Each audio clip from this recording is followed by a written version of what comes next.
The shooting happened just behind me in Autumn Trace apartment building D, and the neighbors I spoke to say they heard the sounds loud and clear early this morning. As you can see, so many trees fell down on this property, and some of them even fell down on power lines. That's what we're looking at over here. Now that things have died down and there's just a few cars left, we're able to be on the street where it all happened. So let me show you. This is Rose Street. It's a scramble for teachers trying to get everything set in time for the school year. That's where donations and stores they can run to for forgotten items really come in handy. This is what's left of Farmer's Home Furniture Store. The entire roof ripped off last night due to Tropical Storm Helene. There's also broken glass on the ground, and alongside the building there are power lines that are falling on top of the building. The doors are open now because it's past 7 like you just said, so people have been heading into this Houston County Annex building. Polls in Central Georgia closed at 7:30, and here at the Monroe County Recreation Center, voters have been coming here through this gymnasium door right here to cast their votes last minute. The owner says he keeps at least 150,000 square feet of flooring here at all times. The stacks here in his storage go higher than me.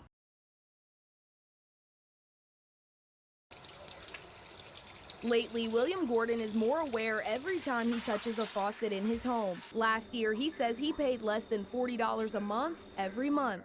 But then this January rolled around. First year come out $160, $116.80. And every month it's $100 or better. Former Gordon City Council member Terry Eady says in 2020 the council applied for a grant and a loan. Then the Georgia Department of Community Affairs granted the city $750,000 in 2021 for water improvements. But I would like to know, where did the money go to? William isn't the only person wondering. His brother Willie lives down the street in a house alone. Water also normally costs him less than $40 a month. But his bill from last month, almost $250. It's not adding up to what it's supposed to be. Willie says it's been a strain on his wallet, but he's had no choice but to adjust. Well, I can't afford it, but I have to. I have to be able to afford it because otherwise, how am I going to wash or take a shower or anything like that? I've reached out to Mayor April Smith through her office here at City Hall, her personal phone, and over email. I also reached out to several city council members who said they could not talk about the rising water rates. They feel the more they have to wait, the more the money is heading down the drain. Reporting in Gordon, Naomi Washington, 13 WMAZ News.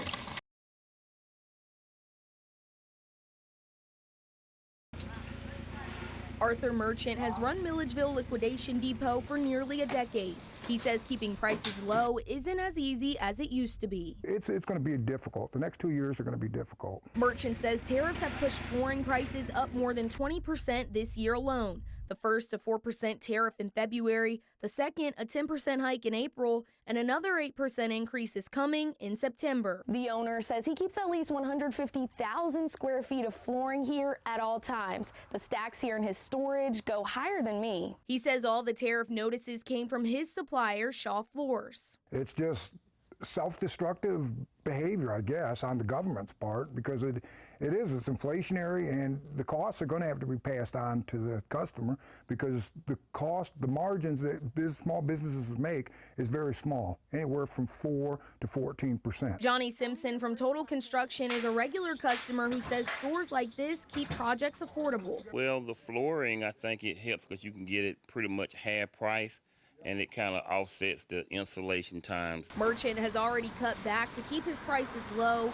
No delivery service, no employees beyond his son, and only cash accepted. But when you start adding 20, 30, 35% to the cost of goods, the cost of goods are going to go up, your sales are going to go down. For now, he says he's doing what he can to keep customers coming, even as tariffs make every sale a little tougher.